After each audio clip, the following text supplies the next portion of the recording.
So bank reconciliation statement, why are we studying this chapter? Because there is a difference between cash book का bank balance and actually passbook का bank balance का जो difference होता है, that is हम हमारे business में cash book बनाते हैं. तो कैश बुक में आपने 3 कॉलम कैश बुक पढ़ा है जिसमें डिस्काउंट, कैश और बैंक होता है. सो एक कॉलम बैंक का भी है, इधर कैश का भी है, debit side and credit side. So हम बैंक के भी तो ट्रांजैक्शंस रिकॉर्ड करें जो बिजनेस का बैंक में करंट अकाउंट ओपन है उसका. सो यदि पैसा आता है तो डेबिट में डाल देते हैं, पैसा निकलता है तो क्रेडिट में डाल देते हैं. That is what we do in cash book. Business में पैसा आया डेबिट में, निकला तो क्रेडिट में. बट कई बार जो क्लोजिंग बैलेंस है हमारा, जो क्लोजिंग बैलेंस है बैंक का, that doesn't tally with bank का बैंक स्टेटमेंट और पासबुक. फॉर एग्जाम्पल हम बोल रहे हैं कि हमारे बैंक में 1 लाख रुपीस क्लोजिंग बैलेंस होना चाहिए, लेकिन बैंक के हिसाब से 80,000 ही है. इसका भी माइक चालू है, बंद कर दो प्लीज. हम लोग बोल रहे हैं कि बैंक का क्लोजिंग बैलेंस हमारे हिसाब से 1 लाख है, लेकिन बैंक का 80,000 ही बता रहा है. तो वो 20,000 का गैप कहाँ है, वो हमको फाइंड आउट करना है. सो एक बात स्टार्ट करने से पहले, रीजंस ऑफ गैप स्टार्ट करने से पहले एक बात याद रखो, कैश बुक के लिए please right it down. Debit balance is favourable, मतलब पैसा है, जबकि बैंक या पासबुक के लिए credit balance is favourable. Opposite चल रहा है. ओके, सो यहाँ डेबिट फेवरेबल है और उधर क्रेडिट फेवरेबल है, एंड वाइसा वर्सा. यहाँ पे क्रेडिट बैलेंस मतलब ओवरड्रॉ हो गया, that is unfavourable. And bank statement के हिसाब से debit balance is unfavourable.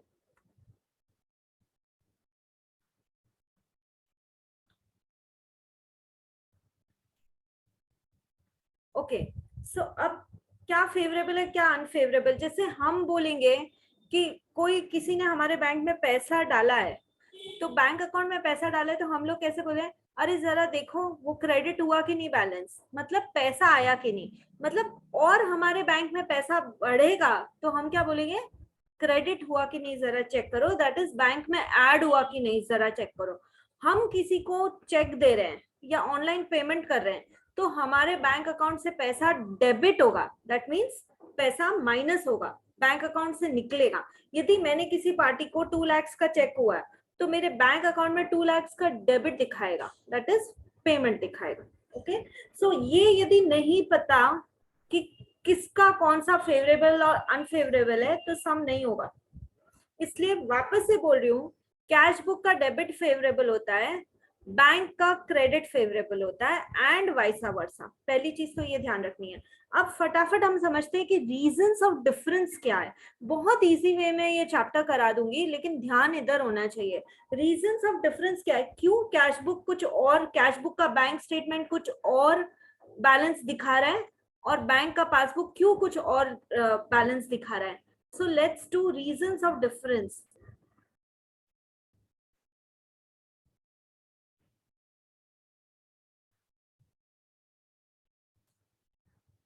And साथ में हम लोग समझते भी जाते हैं इसको. Reasons of difference. First reason, cheque issued but not presented for payment. लिखो नहीं तो, मतलब ये इन सब वर्ड्स से आप फेमिलियर हो जाओ, ये सब लाइन से, तो सम जल्दी होता है. Check issued but not presented for payment.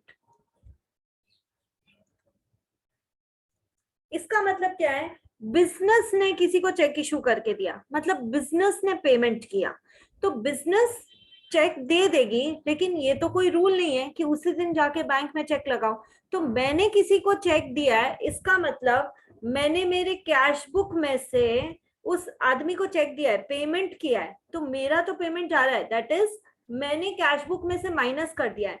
So cash book के बैंक कॉलम में माइनस कर चुके हैं क्योंकि हमने किसी को चेक इशू किया है। बट जिसको चेक दिया था, हो सकता है ना वो 7 दिन बाद बैंक में जाके चेक लगाए, सो बैंक तक तो वो चेक पहुंचा ही नहीं। तो बैंक तक यदि वो चेक पहुंचा ही नहीं तो बैंक का बैलेंस तो एज इट इज रहेगा, जबकि कैश बुक के बैंक कॉलम का हम माइनस कर चुके हैं या लेस कर चुके हैं। तो कैश बुक में हमने किया less when we issue the cheque, but passbook या बैंक स्टेटमेंट में उन्होंने कुछ भी नहीं किया, वो सो रहे, क्योंकि उन तक चेक पहुंचा ही नहीं, तो वो क्या लगाएंगे और क्या हमारे अकाउंट में से डेबिट करेंगे, दैट इज माइनस करेंगे। ओके, तो check issued but not presented for payment में ट्रिगर किसने दबाया, हमने दबाया, दैट इज हमने कैश बुक के बैंक बैलेंस से लेस कर लिया, पर क्योंकि वो चेक अभी तक बैंक के पास पहुंचा ही नहीं है तो बैंक ने कुछ नहीं किया। और मान लो मंथली का बीआरएस बनता है, एक मंथ का एक बार बीआरएस बन रहा है, सो बीआरएस यदि मंथली बन रहा है हम लोग, तो 31 मार्च मान लो डेट आ गई और मैं लेस कर चुकी हूँ कैश बुक के बैंक कॉलम से, लेकिन बैंक के पास क्योंकि चेक ही नहीं पहुंचा था उसने तो लेस किया नहीं है, तो वो तो एज इट इज पड़ा हुआ है, तो ये डिफरेंस आ जाएगा 31 मार्च को। That was the first reason. Second reason, direct deposit भी कस्टमर करता है या पासबुक किसी भी रीजन से क्रेडिट हो सकती है, जैसे पासबुक क्रेडिटेड या किसी या direct deposit by a customer. ये एमसीक्यू में भी क्वेश्चन आते हैं कि इसमें किसने किसने कैश बुक ने या पासबुक ने डेबिट किया या क्रेडिट किया और किसने कुछ नहीं किया। तो यदि लिख लोगी तो एमसीक्यू भी तो कितने इजी हो जाएंगे। Passbook credited, direct deposit by a customer, तो पासबुक में या मेरे बैंक अकाउंट में किसी ने डायरेक्टली जाके पैसा डाल दिया, कोई पार्टी होगी जिससे मुझे, मैंने सामान बेचा होगा उसको, मुझे उससे पैसा लेना है, तो उसने मेरे बैंक अकाउंट में रेगुलर कस्टमर है, पैसा पैसा डाल दिया, डायरेक्ट डिपॉजिट किया, पर मुझे फोन नहीं किया कि आपके अकाउंट में इतना पैसा डाल दिया है मैंने। वो उसने सोचा अपडेट करेगा, पासबुक खुद ही देख लेगा कि मैंने पैसा डाल दिया। सो डायरेक्ट डिपॉजिट हुआ या किसी भी रीजन से मेरे बैंक में क्रेडिट आया, यानी कि पासबुक या फिर बैंक में हुआ ऐड, पर मुझे यहाँ पे पता ही नहीं है, सो मैं बैठी हुई हूँ, तो मैंने कुछ भी नहीं किया। डायरेक्ट डिपॉजिट बाय कस्टमर में ऐड हो गया passbook, that is bank statement में, पर कैश बुक को पता नहीं है, वो जो बैलेंस पे था वैसे ही बैठा हुआ है। ओके, नेक्स्ट, थर्ड, उसके बाद हम कई बार स्टैंडिंग ऑर्डर्स देते हैं। Standing orders given to bank for payment. अब ये क्या होता है समझाती हूँ। एक बार बैंक को ऑर्डर दिया, हर 1 तारीख को मेरे सारे स्टाफ, मेरे पास मान लो 10,000 लोग काम कर रहे हैं, मेरे सारे स्टाफ की सैलरी पे कर देना, मेरा इलेक्ट्रिसिटी बिल पे कर देना, मेरा इंश्योरेंस का पैसा पे कर देना। एक बार ऑर्डर दे दिया, बैंक 1 तारीख को अपने आप ही मेरे अकाउंट से पैसा निकालेगी और रिस्पेक्टिव जगह पेमेंट्स कर देगी, क्योंकि मेरा ऑर्डर था बैंक को, सो मेरे अकाउंट से पैसा निकाल के वो पेमेंट करेगी। बट अब ट्रिगर बैंक दबा रही है, हर 1 तारीख को वो कर रहे हैं इनिशिएट ट्रांजैक्शन, और मुझे तो तब पता चलेगा ना जब मैं अपडेट करूंगी पासबुक, तब तक कैश बुक को कुछ पता नहीं चलेगा। सो जब भी डायरेक्ट ऑर्डर दिया जाता है तो पासबुक कर देती है अपने अकाउंट में से लेस, कि 1 तारीख आई, इलेक्ट्रिसिटी बिल पे करो, इंश्योरेंस प्रीमियम भरो, चलो इनके स्टाफ की सैलरी दो, तो मेरे अकाउंट से फटाफट उन्होंने 1 तारीख को लेस कर दिया, बट मेरी कैश बुक जब तक मैं अपडेट नहीं करूंगी, मैं कैश बुक में एंट्री नहीं करूंगी, तो कैश बुक सो रही है। ठीक है? उसके अलावा फोर्थ, कई बार क्या होता है, बैंक हमको इंटरेस्ट भी देती है, तो interest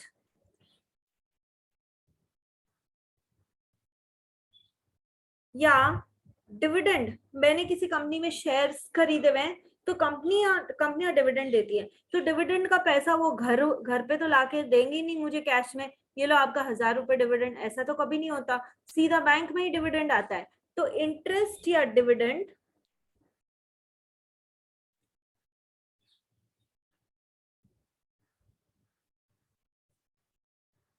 directly deposited in bank account.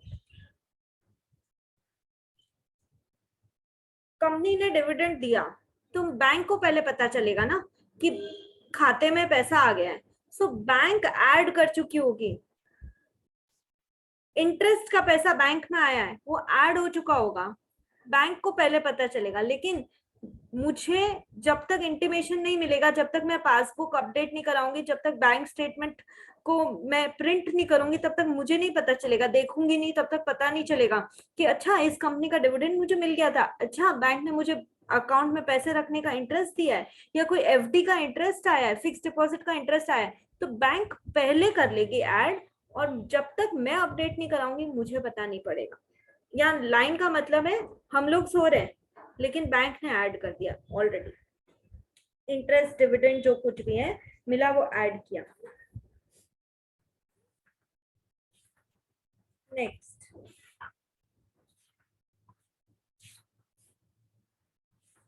कई बार बैंक चार्जेस भी लेती है, बैंक चार्जेस आपको फैसिलिटी दे रही है तो बैंक चार्जेस भी लेगी, तो bank charges charge by bank,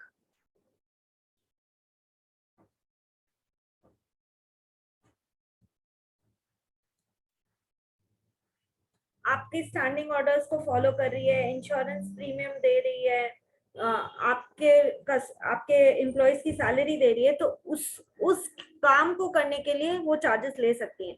तो bank charges charge by bank, तो बैंक आपके घर नहीं आ रही है या आपके ऑफिस में नहीं आ रही है कि ये चार्जेस देना, आपका अकाउंट बैंक के पास है, जितना उसका चार्जेस हो सकता है होता है सीधा आपके बैंक अकाउंट से लेस कर लेगी। ठीक है?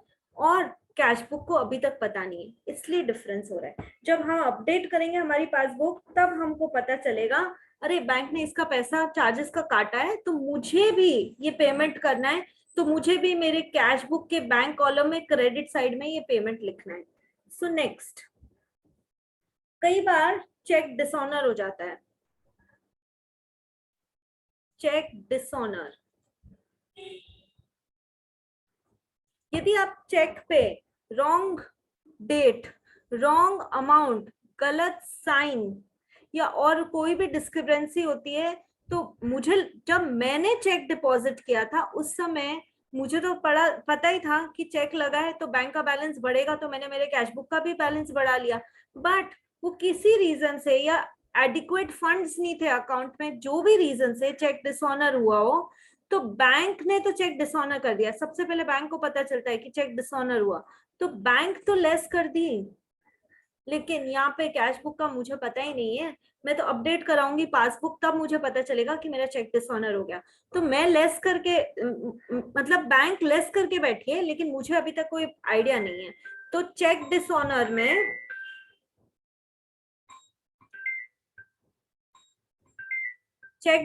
में लेस करना है हमको, पासबुक ने लेस किया और मैं सो रही हूँ।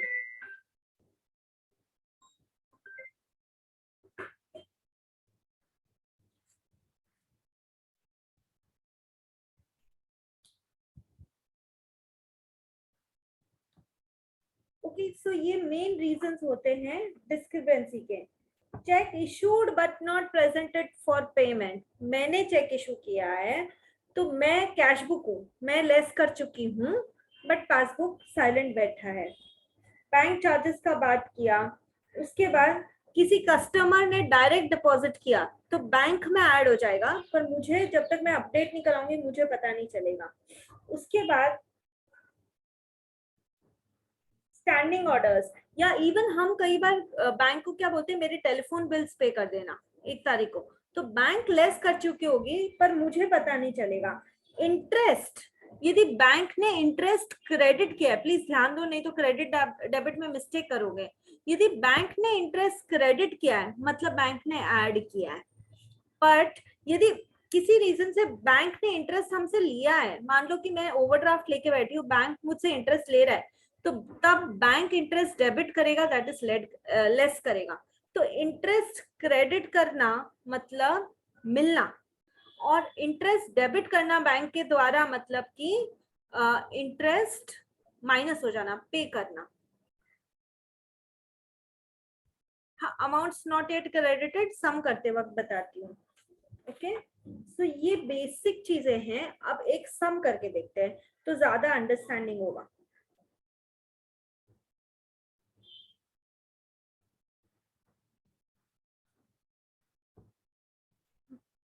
हम पहले फेवरेबल टू फेवरेबल करेंगे। अब मैं एक छोटी सी स्टोरी बता रही हूँ। मान लो तुमको दिया है cash book balance, that is favourable balance.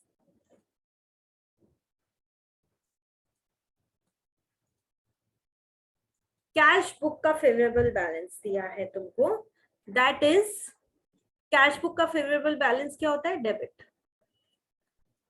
अब कुछ चीजें तुमको सम में ऐड करनी है, फॉर्मेट सीखो। कुछ चीजें ऐड करेंगे, कुछ चीजें लेस करेंगे, और हमको अल्टीमेटली ढूंढना क्या है, बैंक स्टेटमेंट का, बैंक स्टेटमेंट या पासबुक का फेवरेबल बैलेंस,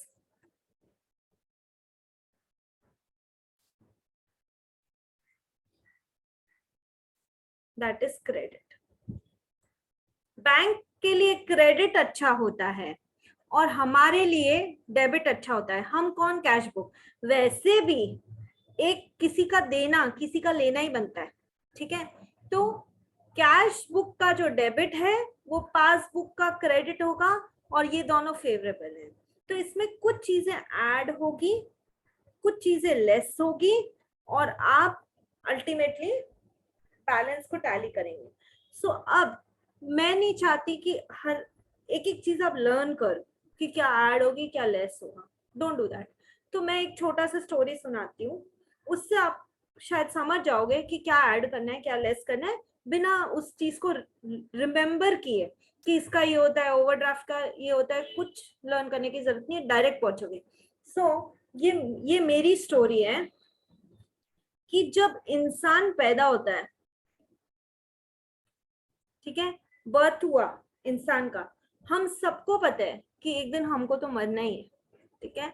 हम पैदा होंगे, में भी जो भी लाइफ मिलेगी, अल्टीमेटली तो गॉड में, भगवान में, अल्लाह में, ठीक है, वाहे गुरु में, कहीं भी जाके मिलना ही है, ठीक है। सो हम पैदा हुए हैं इंसान के रूप में, एंड मर के हमको भगवान, गॉड, जो बोलना है बोलो, ठीक है, एंड में वहीं पे पहुंचना है, भगवान के पास पहुंचना है, अल्लाह के पास पहुंचना है, वाहे गुरु के पास पहुंचना है, जीसस क्राइस्ट के पास पहुंचना है, जहां पहुंचना है पहुंचो। तो भगवान, ठीक है। So when this is birth का time and this is death का टाइम, हर इंसान पैदा होके एंड में वहीं पे पहुंचने वाला है, ठीक है। तो ये बर्थ इंसान जो है, देखो स्टोरी सुनाने का मतलब सिर्फ इतना सा है कि तुमको समझ जाए मैं क्या बोल रही हूँ, तुमको सम करने इजी हो, बाकी इसका कोई रिलेवेंस नहीं। इंसान जो है वो सब गलत काम करता है, तो याद रखने के लिए बोल देती हूँ, पापी है, रॉन्ग काम करता है, रॉन्ग ही काम करता है, ठीक है। भगवान जो है वो और सारा काम करेक्ट ही करता है, और ये सारा काम रॉन्ग ही करता है। सो जो भी इंसान ने किया उसका ऑपोजिट करो, जो भी इंसान ने किया उसका ऑपोजिट करो, ठीक है। एंड जो भी भगवान ने किया, दैट इज इस क्वेश्चन में पासबुक ने किया, बैंक स्टेटमेंट में किया, डोंट क्वेश्चन इट। भगवान ने ऐड किया तो तुम भी ऐड कर दो, भगवान ने लेस किया तुम भी लेस कर दो। क्वेश्चन की बात ही नहीं है। गॉड इज नॉट रॉन्ग, इंसान इज रॉन्ग, ओके। सो भगवान जो किया कॉपी इट, लेकिन इंसान ने जो किया है उसका ऑपोजिट करो, उसका रिवर्स करो, ठीक है। अब एक ऐसा ही अपने मन से क्वेश्चन सोचते हैं कि कैश बुक का मान लो ओपनिंग बैलेंस इन्होंने हमको दिया हुआ है 9,800, ऐसे कोई भी फिक्टिशियस फिगर, ठीक है। अब तुम मुझे बताना, यदि सेंटेंस ये है, मैं लिखती हूं first sentence, cheque issued but not presented for payment। Cheque issue कौन करता है? हमारे पास होती है हमारे ऑफिस में चेकबुक, हम लिखते हैं चेक और हम काट के दे देते हैं किसी को भी। तो ये बात तो पता है मुझे कि चेक जो इशू करती है वो कैश बुक इशू करती है, ठीक है। और मैं किसी को चेक इशू करी हूं, इसका मतलब मैं लेस कर रही हूँ। तो ट्रिगर किसने दबाया? कैश बुक ने। वो चेक अभी तक बैंक पहुंचा ही नहीं है, तो बैंक सो रही है, बैंक को पता है। सो मैंने, दैट इज कैश बुक ने चेक इशू किया, तो चेक इशू मैंने किया, तो मैंने चेक इशू किया इसका मतलब मैंने लेस किया होगा। लेकिन मैं कौन? इंसान। इंसान ने क्या किया? लेस। अब मुझे इसको ठीक करने के लिए, क्योंकि इंसान जो भी करता है वो रॉन्ग ही करता है, उसका ऑपोजिट करो। इंसान कर रही है लेस, तुम करो ऐड। तो ऐड में क्या होगा? Check issued but not presented for payment। For example वो फिगर 12,000। तो सबसे पहले क्या ढूंढना? ट्रिगर किसने दबाया? ट्रिगर कैश बुक ने दबाया था।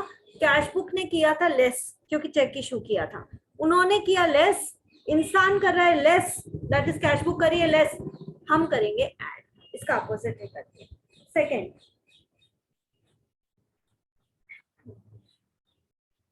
यदि सेकेंड क्वेश्चन है bank charges charge by bank, तो घर आके नहीं बोलेगी कि इतना रुपए दो तुम्हारे बैंक चार्जेस का। बैंक के पास तुम्हारे पास अकाउंट का सारा डिटेल्स है, बैंक चार्जेस 50 रुपया 100 रुपया जो भी है वो लेस कर लेगी। सो बैंक चार्जेस में ट्रिगर किसने दबाया? बैंक ने किया है लेस। और जब बैंक ने किया है लेस, बैंक कौन है यहाँ पे? भगवान है। भगवान करिए लेस, भगवान करेक्ट ही होते हैं, कॉपी पेस्ट करो उसको, क्वेश्चन मत करो कि तुमने सही किया था रॉन्ग किया था, कुछ नहीं। भगवान लेस करे, आप भी लेस कर दो। तो लेस करो bank charges charge by bank. तो मैंने सबसे पहले देखा कि किसने इनिशिएट किया ये ट्रांजैक्शन। पहले किसको पता चला? पहले पता चला बैंक को, बैंक ने लेस किया है। फिर मैंने सोचा बैंक है कौन, इंसान या भगवान? बैंक तो भगवान है, नीचे की साइड में है, इंसान से लेकर भगवान तक पहुंचना है, तो भगवान तो नीचे की साइड में है, भगवान कर रहे हैं less. I will just copy, I will also less now.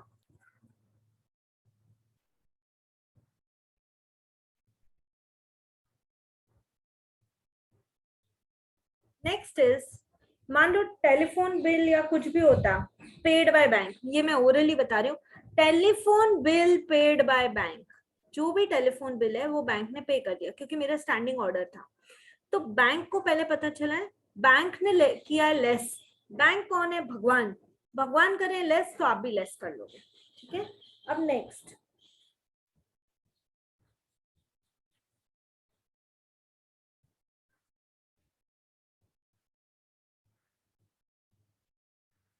Third लेते हैं इसमें, इंटरेस्ट credited by bank.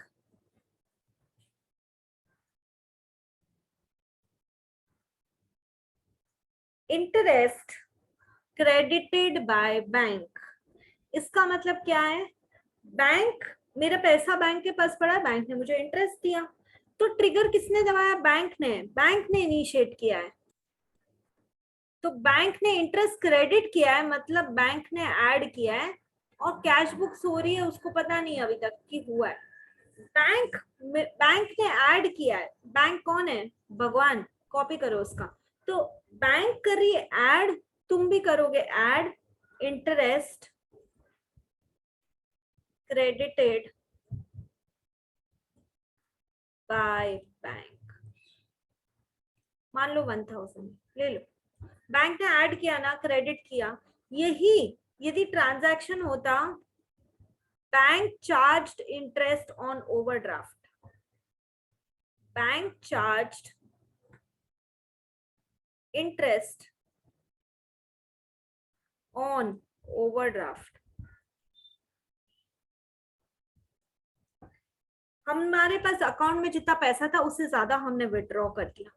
तो यदि मैंने ये काम किया है, bank charge interest on overdraft, मतलब बैंक ने चार्ज किया है, मतलब बैंक ने मेरे अकाउंट से पैसा निकाला है।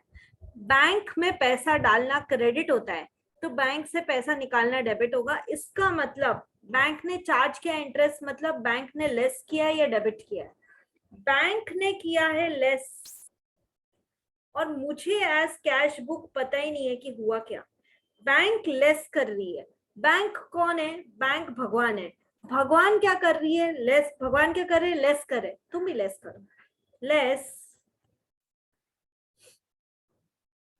Interest on overdraft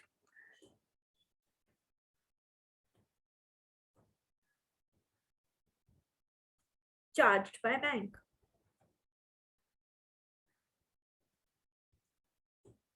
That is 900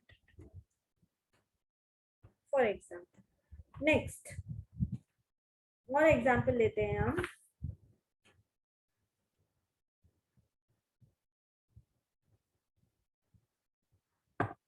अच्छा, कई बार मिस्टेक्स भी हो जाती है। इंसान है, मिस्टेक तो कर ही सकते हैं। गलती से बैंक ने कोई चीज क्रेडिट कर दी, या गलती से बैंक ने कोई चीज डेबिट कर दी, या गलती से कैश बुक ने कोई चीज क्रेडिट या डेबिट कर दी, ये मिस्टेक होती है। मतलब अकाउंट में एक्स्ट्रा डाल दिया तो ओवरकास्ट बोलते हैं, अकाउंट में यदि जो था उससे कम डाल दिया तो अंडरकास्ट बोलते हैं। तो यदि ये मिस्टेक है तो क्या करेंगे? अब उसका एग्जाम्पल लेते हैं। Ma'am can you repeat? यदि कम डाला गलती से अकाउंट में तो उसको अंडरकास्ट बोलते हैं, ज्यादा डाला तो ओवरकास्ट बोलते हैं। मैं एग्जाम्पल देके समझाती हूँ ना।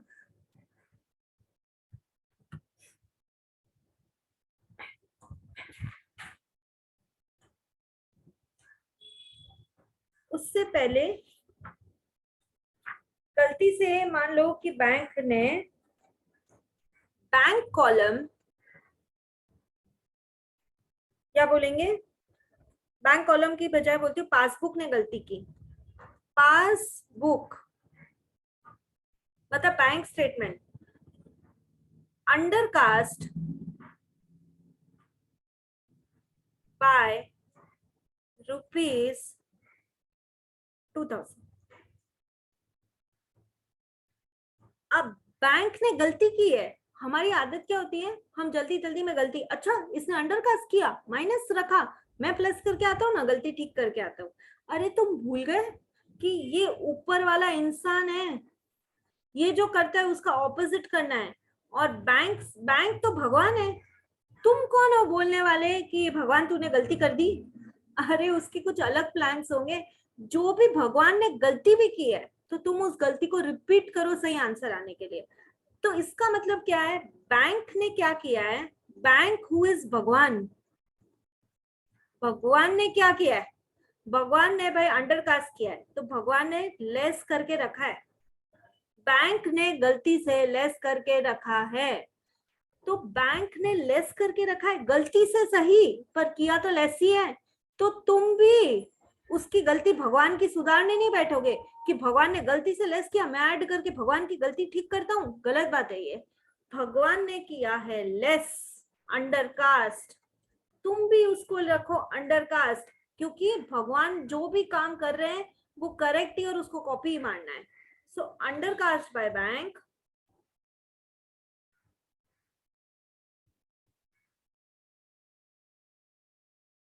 2000। तो भगवान ने गलती किया, कॉपी करो वो गलती, लेस करेंगे। ठीक है। उसके बाद 6th point, cheque dishonoured.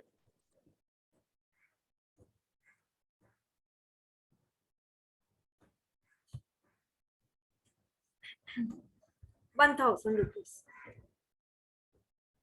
Check dishonour होता है तो पहले बैंक को पता पड़ता है।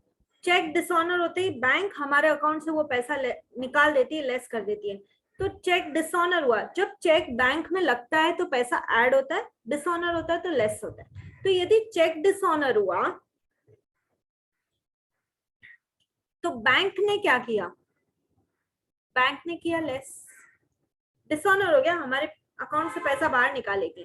बैंक ने किया लेस, कैश बुक को तो अभी पता ही नहीं है कि चेक डिसऑनर हुआ है, बैंक लेस कर रही है। बैंक कौन है, भगवान। और भगवान क्या कर रहे हैं, लेस कर रहे हैं। तुम भी लेस करो ना, कॉपी करना है ना भगवान को। Cheque dishonour,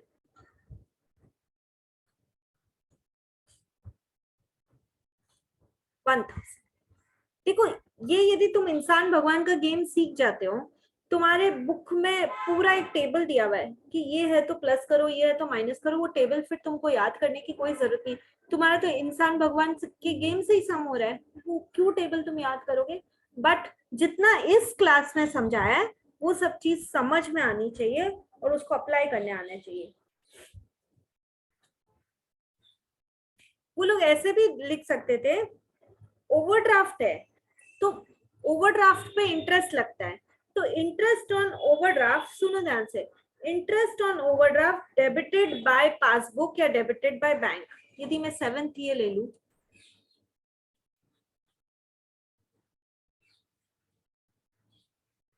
interest on overdraft जो मैंने यहाँ लिया भी, interest on overdraft charge by bank, उसकी बजाय interest on overdraft debited by bank ऐसा लिखा हुआ आ जाए।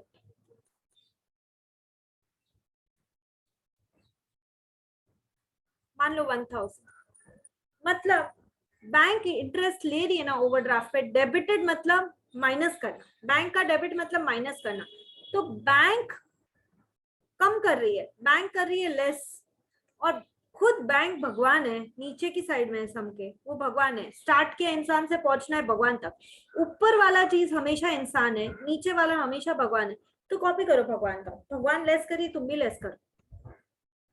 Less interest on overdraft debited by bank. काफी चीजें हमने आज सीखी हैं। चलो अब टोटल करते हैं। 12,001, 13,000, 13,000 प्लस 9,800 कितना होता है बताना।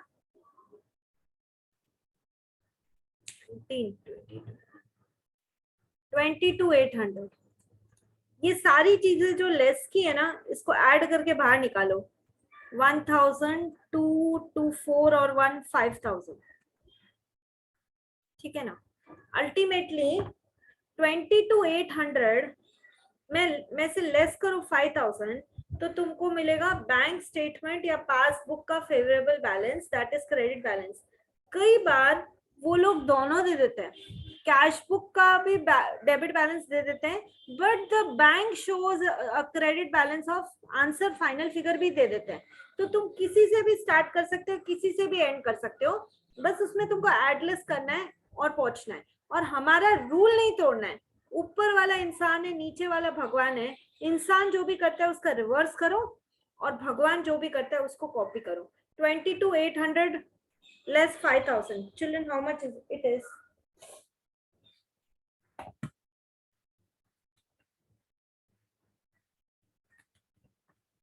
17,800. 17,800. So that is the correct answer. 17,800 is the balance as per passbook.